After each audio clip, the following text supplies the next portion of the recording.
আসলে এই বিদ্যালয়, মোদের বিদ্যালয়, এইটা একটা প্রাইমারি স্কুল। আর এখান থেকে একটা ছেলে মেয়ের প্রশিক্ষণ সেন্টার। এখান থেকেই জীবনটা শুরু হয়। গরিব ধনী কোনো পার্থক্য থাকে না।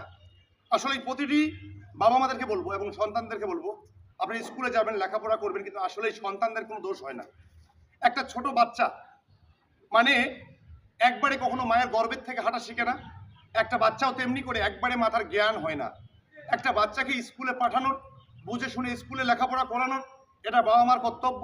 এবং বাবা মা বাচ্চাটাকে সুন্দর করে লেখাপড়া শেখাবে, স্কুলে পাঠাবে।